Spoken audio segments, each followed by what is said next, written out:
Once upon a time, there was a girl, and she had such beautiful and long hair that everyone who saw her could not take their eyes off. The strands were so light, just golden. Therefore, they called her Goldilocks. For all her beauty, she was a very naughty little girl.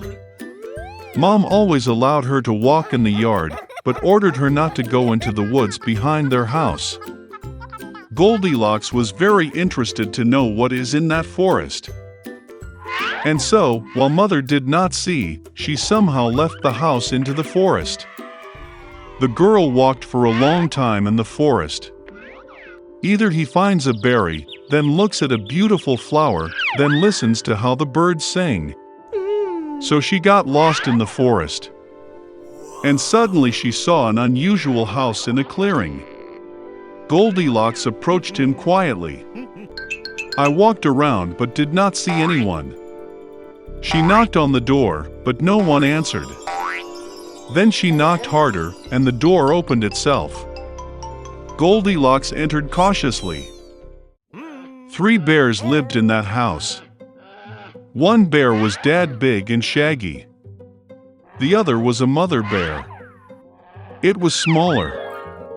The third was a little bear. The bears were not at home because they had gone for a walk in the woods. The girl entered the room and saw 3 bowls of porridge on the table. The first bowl, the biggest one, was the daddy bear. The second bowl, the smaller one, was the mother bear, and the third, the smallest, was the bear cub.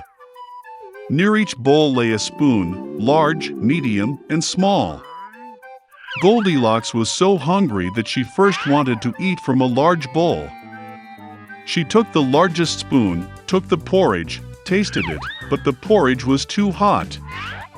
Then she took a medium spoon, took the porridge, tasted it, but the porridge was too cold. Finally, she took a small spoon and tasted the porridge from the small bowl. This porridge was neither hot nor cold, just right. And Goldilocks ate all the porridge from the little bowl. After eating, the girl wanted to sit and saw 3 chairs near the stove, one large, another smaller, and the third, very small, with a little red pillow. First, she tried to climb into the largest chair, but could not. Then the girl tried to sit on the middle chair, but it was very hard and uncomfortable. Finally, she sat down on the smallest chair, and it was just right for her. Goldilocks liked the chair so much that she began to swing on it. The chair cracked, broke, and she fell to the floor. The girl got up and went to another room. There were 3 beds, large, medium, and small. First, Goldilocks climbed onto the first bed, but it was too high and hard. I lay down on the middle one, it was too spacious and soft. The girl lay down on the third, smallest bed. She was just right for her. Goldilocks felt so comfortable and cozy that she quickly fell asleep. The girl was fast asleep when the bear family returned home. The bears got very hungry and immediately went to the table. Seeing his bowl, Papa Bear got really angry. Someone was eating my porridge. He growled. The bear mother also looked into her bowl and growled less loudly. Someone was eating from my bowl too. And the bear cub, seeing his empty bowl, cried loudly. Someone didn't just eat from my bowl, he ate all my porridge. The bears smelled something was wrong, left the table, and began to look around. Daddy Bear noticed that someone moved his chair and growled in a terrible voice. Someone was sitting on my chair. The bear mother looked at her chair and complained. Someone was sitting on my chair and moved it from its place. And then, the bear looked at his broken chair and again cried loudly. Someone did not just sit on my chair, but broke it. All 3 bears went cautiously into the bedroom. Someone was lying on my bed and crumpled it. Papa Bear roared in a terrible voice. And someone was lying on my bed too and crumpled it, growled the mother bear. The teddy bear looked at his bed and cried again. Someone was lying on my bed. And then he saw the girl and squealed in a thin voice, and still sleeps in her. Dad and Mom bears came to the bed and saw that a little girl was sleeping there. Goldilocks woke up from the cry of a bear cub, and was very frightened. There were 3 bears in front of her. She instantly jumped out of the house and ran wherever her eyes looked, without looking back. The girl ran for a long time. She was very tired, and then she saw her mother, who was looking for her missing daughter in the forest. Since then, Goldilocks always listened to her mother and did nothing without her permission. She became a very obedient, kind, and good girl.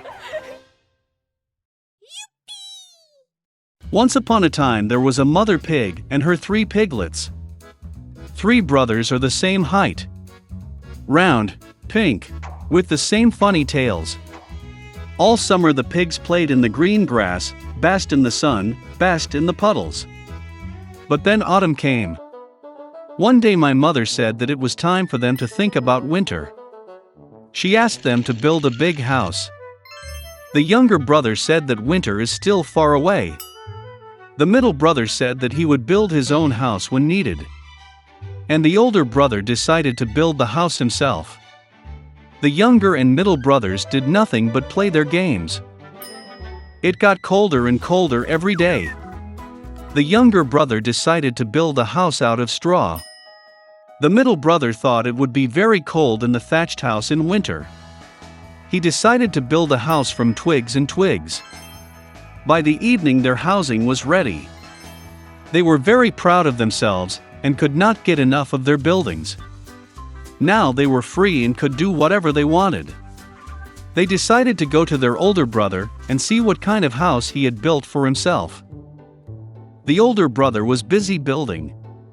He applied stones, kneaded clay, and slowly built himself a reliable, durable home. The younger brothers found their older brother at work. They were very surprised at what kind of fortress he was building. The elder brother calmly continued to work. The younger and middle brothers began to joke and laugh at his house.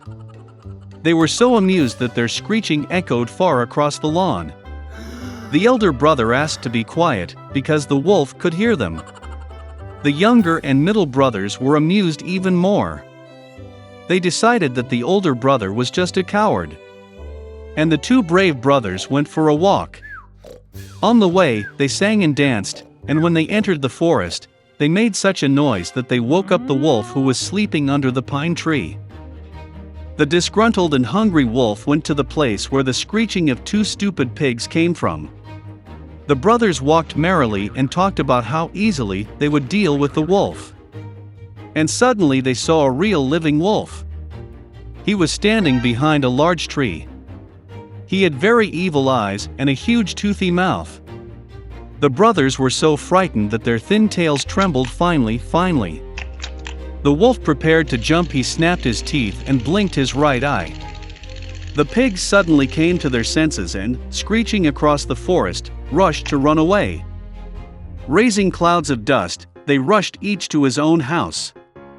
The younger brother ran to his thatched hut and slammed the door in front of the wolf. The wolf growled and demanded to open the door. The younger brother, out of fear, could not utter a word. Then the wolf began to blow. The light roof instantly flew off the thatched hut.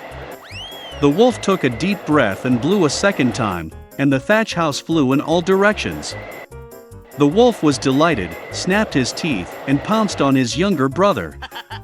But the pig deftly dodged and ran. He ran to the house of the middle brother. The brothers managed to lock themselves up and looked at each other in dismay. The wolf got angry and began to blow. The house is slightly askew. The wolf blew a second, then a third, then a fourth time. But the house was still standing. The wolf took a deep breath and blew for the 5th time. The house shook and fell apart. Only one door stood for some time in the middle of the ruins. In horror, the piglets rushed to the house of their elder brother. The wolf ran after them. He was sure that this time the pigs would not run away from him. The piglets quickly rushed past the large apple tree without even hitting it. And the wolf did not have time to turn and hit the apple tree, which covered him with apples. One hard apple hit him between the eyes. A big bump jumped on the wolf's forehead. At this time, the younger and middle brothers managed to run into the house of the older brother and bolt the door. The wolf ran to the door, growled and demanded to open the door. The younger brothers were very scared and could not say anything in return. And the elder brother knew that he and his brothers had nothing to fear in a solid stone house. Then the wolf sucked in more air and blew as soon as he could. But no matter how much it blew, not a single stone moved. And then he looked up and noticed a large, wide chimney on the roof. He carefully climbed onto the roof and began to go down the pipe. The pigs heard a rustle. The elder brother immediately guessed what was the matter. He quickly rushed to the cauldron in which water was boiling and tore off the lid. The wolf went down the pipe and fell straight into the cauldron. His eyes widened to his forehead. The scalded wolf flew out with a wild roar and rushed into the forest. And the three little pigs looked after him and were glad that they had so cleverly taught the evil robber a lesson. From that time on, the brothers and their mother began to live together under one roof.